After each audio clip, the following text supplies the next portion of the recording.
حضرت عمر جب قریب آئے تو حضرت ابو عبیدہ بن جراح رضی اللہ تعالیٰ عنہ کو بلایا اور بلا کہا کہ لشکروں کو پیچھے بھیج دو، یہ جو استقبال کرنے ہیں انہیں پیچھے بھیج دو، اور ان کے گلے میں باہیں ڈالی اور حضرت عمر رو پڑے اور پھر کہا ذرا آؤ نا کسی ایک طرف چلیں۔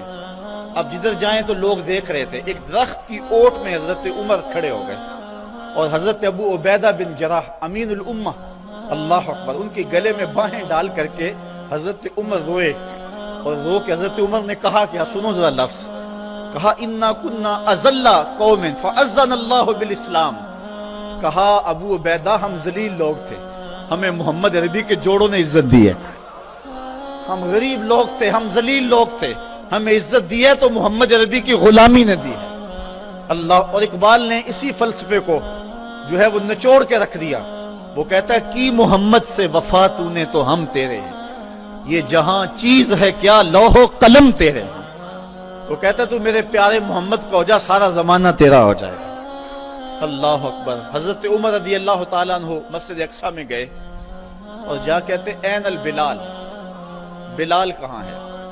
بلال حبشی آئے، فرمایا بلال اذان پڑھو۔ حضرت بلال نے کہا کہ مجھے معاف کیجئے، یہ کسی اور کو کہیے۔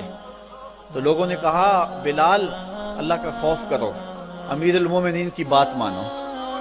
حضرت بلال حبشی بوڑھے ہو چکے تھے اس وقت، آپ کھڑے ہو گئے صخرہ کے پاس اور اذان دینا شروع کر دی۔ میں نے روایت میں پڑھا کہ لہجہ دہلتا ہے کہ جب حضرت بلال کی آواز بلند ہوئی نا اذان میں تو عمر کی آواز چیخوں میں اس سے بھی بلند ہو گئی اور حضرت عمر رو پڑے۔ حضرت عمر روئے تو سارے صحابہ رو رہے، پوری مسجد اقصی صحابہ کی چیخوں سے گونج رہی ہے، ادھر بلال اذان دے رہے ہیں اور ادھر صحابہ رو رہے ہیں۔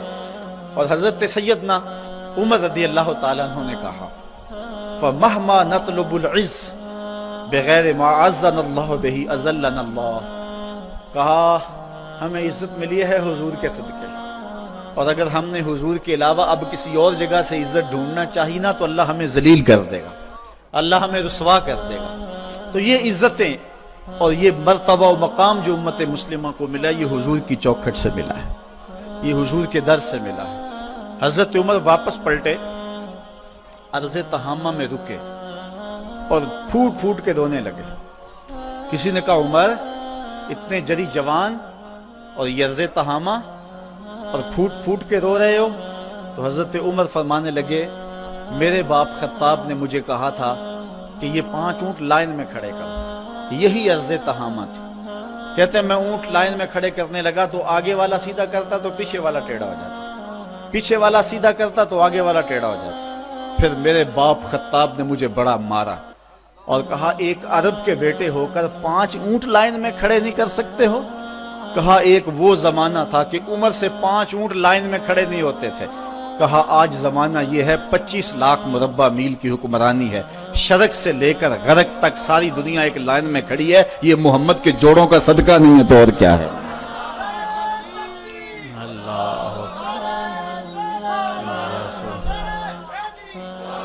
کی محمد سے وفا تو نے تو ہم تیرے ہیں، یہ جہاں چیز ہے کیا لوح و قلم تیرے ہیں۔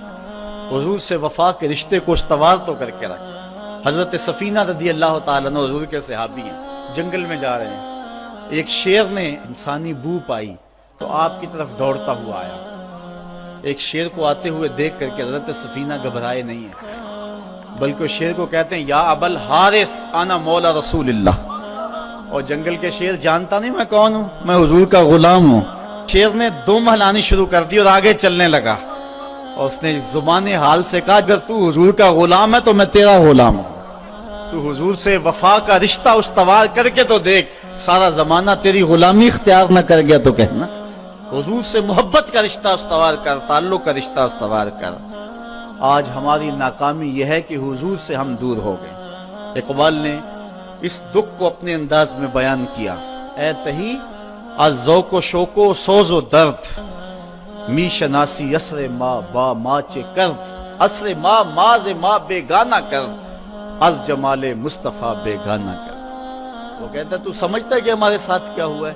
ہمارے عہد کی ستم ظریفی یہ ہے کہ اس نے ہمیں ہم سے دور کر دیا. عہد ماں راز ماں بیگانہ کر دیا. ہمارے دور نے ہمیں ہم سے دور کر دیا. کیوں؟ از جمال مصطفیٰ بیگانہ کر. اس نے ہمیں حضور سے دور ہٹا دیا ہے. ہم سمجھتے ہیں کہ شاید ہم مادی ترقی کریں گے تو دنیا پہ غالب ہوں گے. حضرت عمر کا یہ قول میری آج کی اس تقریر کا نقطہ کمال ہے.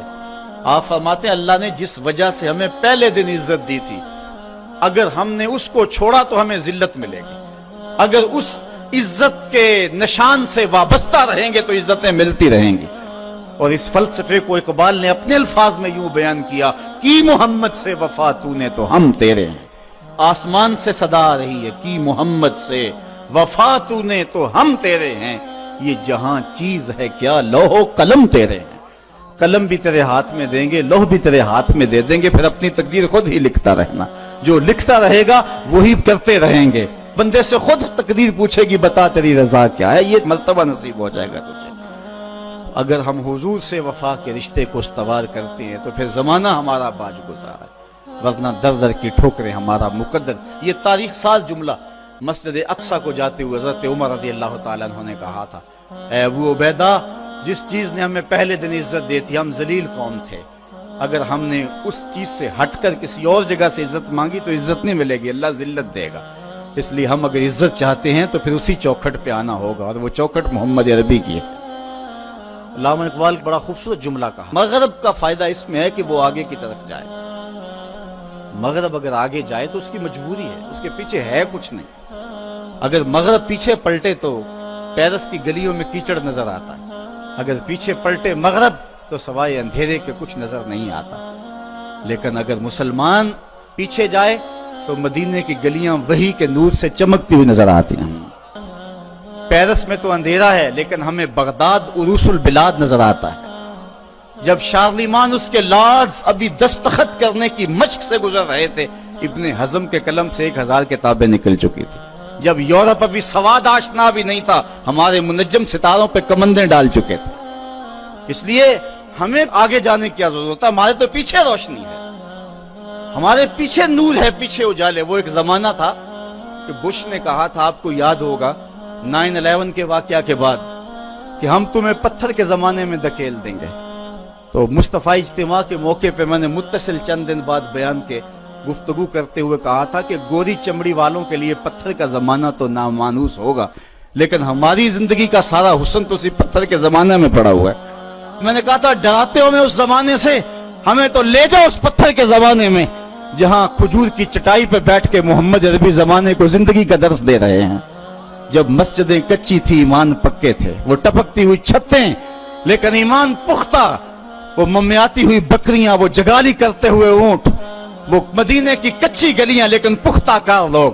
ہمیں تو لے جاؤ اس زمانے کے اندر جہاں زندگی کا حسن تھا اور زندگی کا جمال پایا جاتا تھا. زندگی کا سارا حسن اگر ہم ڈھونڈتے ہیں تو ہمیں اس زمانے میں ملتا ہے. اللہ اکبر. کبھی ہے نوجوان مسلم تدبر بھی کیا تو نے، وہ کیا گردوں تھا تو جس کا ہے کہ ٹوٹا ہوا تارا. تجھے آبا سے اپنے نسبت ہو نہیں سکتی، وہ کردار تو گفتار، وہ ثابت تو سیارہ. وہ موتی علم و حکمت کے کتابیں اپنے آبا کی، جو دیکھا ان کو یورپ میں تو دل ہوتا ہے سی پارا.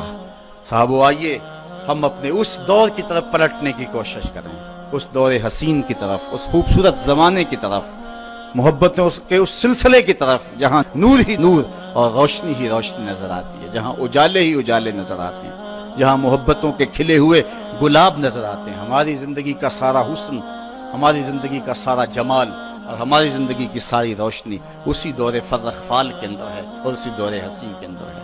ہم نے پلٹنا اور اپنے آپ کو کھینچ کے پھر لے جانا ہے حضور کے اس دور کے اندر جب انسانی زندگی کو بانک پن تھا، جب حضور سے وفا کے رشتے اتنے گہرے تھے کہ عورتیں بھی حضور سے وفا کی بات کرتی تھی اور مرد بھی حضور سے وفا کی بات کرتے تھے، بچے بھی حضور سے وفا کی بات کرتے تھے.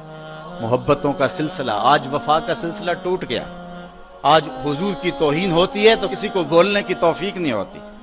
جمہوریت پہ بات ہوتی ہے تو سارے بول پڑتے ہیں، محمد عربی کو گالی دی جاتی ہے تو کسی کو توفیق نہیں ہوتی ہے. ہم سمجھتے ہیں کہ شاید جمہوریت میں ہماری بقا ہے، کوئی سمجھتا ہے کہ ماشاء اللہ نظام کے اندر ہماری بقا ہے. اگر ہمیں بقا ملے گی تو محمد عربی کے قدموں سے ملے گی. زندگی کا سارا حسن اسی چوکھٹ کے اندر موجود ہے. ہمیں یہاں سے اجالے ملیں گے جہاں سے روشنی ملے گی.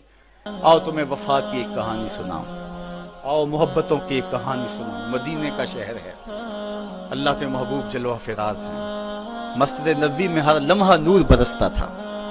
آقا تشریف فرماتے اور صحابہ حضور کے گرد یوں بیٹھتے جس طرح چاند کے گرد ہالہ ہوتا ہے اور بدر تمام کے گرد ستارے ہوتے ہیں. آقا واز و تلقین کرتے, لوگ سنتے, من میں اتارتے, روحوں کو تازگی دیتے. ایک چھوٹا سا بچہ ہے جو ننھے ننھے پاؤں سے چل کے مسجد نبوی میں پہنچ جاتا ہے. نام اس کا عمیر ہے. بمشکل سے بولنا سیکھا ہے اس نے. آقا کریم علیہ السلام کی خدمت میں کبھی وہ اپنے چچا جلاس بن سوید کے ساتھ جاتا ہے, کبھی وہ اکیلا بھی چلا جاتا ہے.